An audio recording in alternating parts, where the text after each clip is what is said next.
Yo mga idol, kamusta? Sports Talk PH nga pala. Ang banta ni Duheny, pag-usapan natin yan mga idol. Ngunit bago ang lahat ay huwag kakalimutang mag-subscribe at i-click ang notification bell button for more sports talk.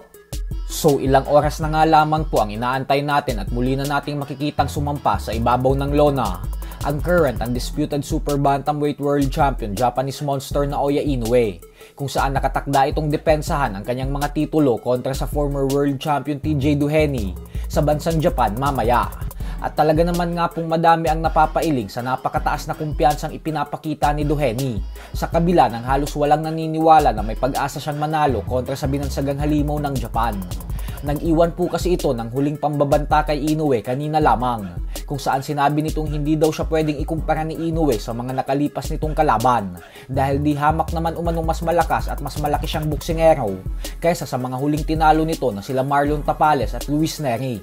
Bukod dyan ay may lakas daw ang kanyang kamao na kayang magpabagsak ng kabayo, kaya naman umaapaw umano ang kumpiyansa niya sa kanyang abilidad na kaya niya talagang itumba si Inoue, lalo pat wala umanong imposible pagdating sa sports ng boxing.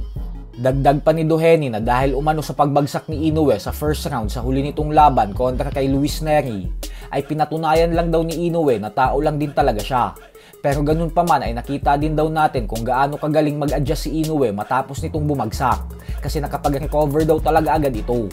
Kaya naman hindi umano siya pwedeng mag-relax kung sakaling mapabagsak niya si Inoue.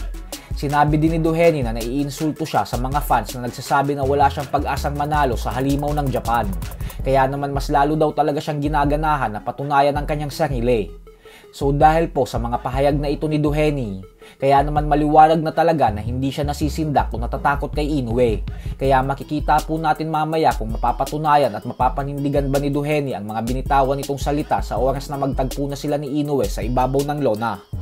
Sa kabilang banda naman mga idol ay bukod nga po sa Inoue versus Duheny, ay madaming fans din ang nag-aabang sa bakbakan sa undercard sa pagitan ng crowd favorite na si Ismael Barroso at ng undefeated knockout artist ng Japan na si Andy Hirawaka.